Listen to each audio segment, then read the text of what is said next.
Do you have something that makes you uniquely qualified? Again, this is the FTM system, follow the money. So step one is find people with money. Well, to be able to do that effectively, there's a few things I'm going to go through with you guys in the next hour. Number one is crafting your pitch. Number two is appreciating the 8 different investor personalities out there. You need to know your client. You need to know who the right fit is for what you do. Q Water. This is a business model where they lease you a piece of equipment that filters water for you. That's what it is. It's a leasing agreement with the facility, and it's high-end premium water, and it gets rid of the bottles. We were part of a company that funded the competitor to this one. That's how broad of an application it was. Do you know the business model behind this was? You don't buy, you lease finance the equipment. They put it behind the bar. You sign a 5-year contract, which becomes a financial receivable. That's an asset on the balance sheet because it's an obligation to pay. And then we would leverage those. That was part of a fund model that I did. That's how small this world is. My point is,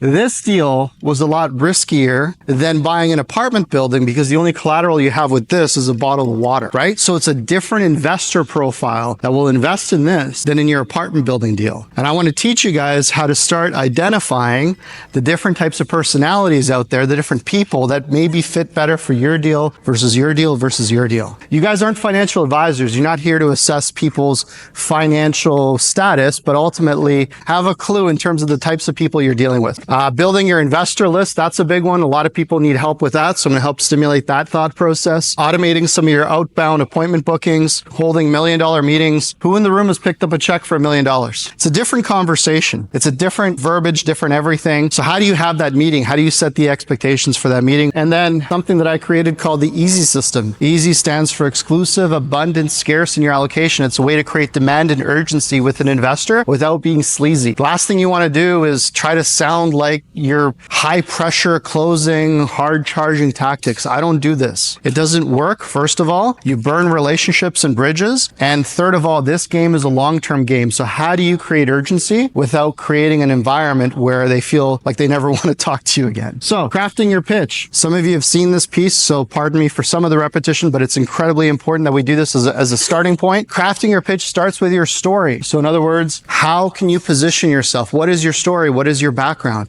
And I don't mean just in real estate. I mean in life. What are the intangibles? What are the hardships that you've gone through? Pavel makes the comment that him and his wife came over from Europe in 2016. You know, we have lots of people that are immigrants, first generation to this country, just moved to Canada, just moved to the US. Maybe there were some financial setbacks that they bounced back from. Maybe they had, on the positive side, some really good successes in their career and their vocation. Maybe they were competitive athletes. What is it about you outside of real estate that really speaks to your character? That's a big piece of your story, because there's certain things, certain experiences in your life that demonstrate your credibility without you having to say anything. Like, for example, if I told you guys nothing else about my background, if you didn't know anything about me, and I told you that, you know, I used to be competitive in judo, I was part of the Team Ontario and Team Canada for the nationals, and, you know, immediately you'd be like, okay, well, he's disciplined, he's focused, he can execute. You know nothing about me real estate wise, you just know that I can stick to something and see it through. From an investor standpoint, they need to see the psychology. They need to understand who you are as a person. If they get the impression from you that you're jumping from one thing to another, or here's the next great thing.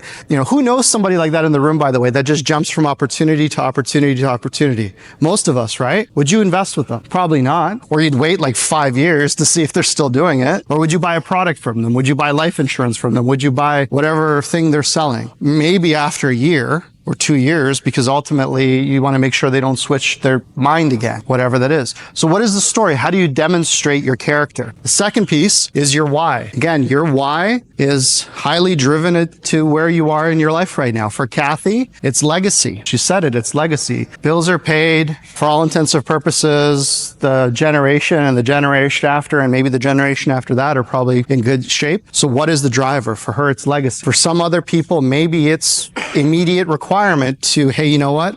I've been an engineer for the city for the last 12 years, loved my job, but I'm tired of the politics. I'm trying to create an alternative way to, you know, replace my 9 to 5. Maybe that's your why. Maybe it's somewhere in between. Maybe there's a charity you're extremely motivated by. So what is that why for you? It's really important that you get clear on that.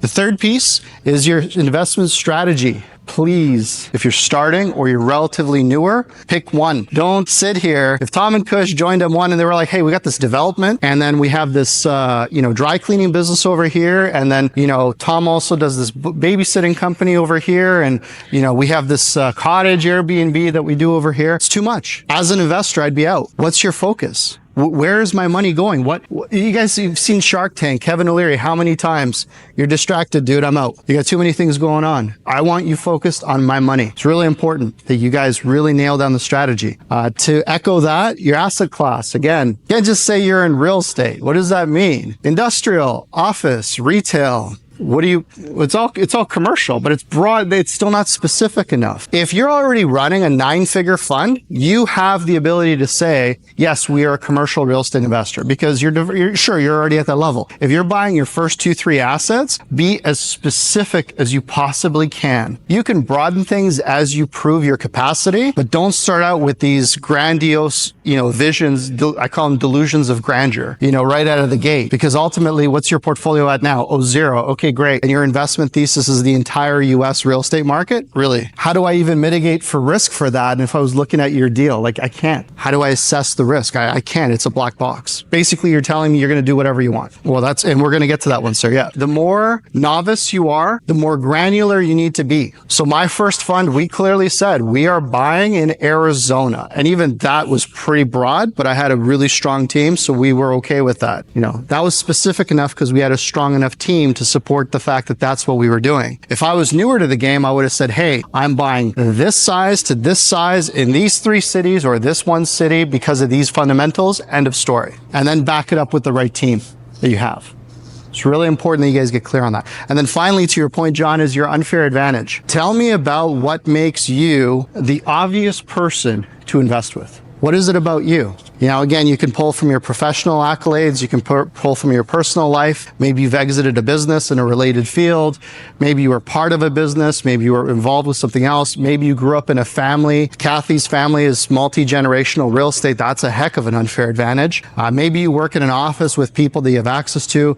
Maybe you're part of certain communities like M1 where you have massive support. That's an unfair advantage. Maybe you're somebody who grew up in a construction family and you can walk into a property and spec out the rehab costs within minutes. I know, Pavel, that's your case with your construction company, right? You can walk into a building and pretty quickly assess what the costs are. That's an incredible unfair advantage. For you, that should be one of your things that you put into what makes you the obvious person to work with. So each of you have something. Maybe you have a finance background. Maybe you have an IT background, technical background. Maybe you're ISO 9000 or 900,000 or whatever those certifications are. Maybe the point is you have something that makes you uniquely qualified. Maybe your unfair advantage is that you moved out of the house when you were 14 years old and you've been on your own ever since, and you've always made things happen. You got to think through your life story. No one is buying your fund.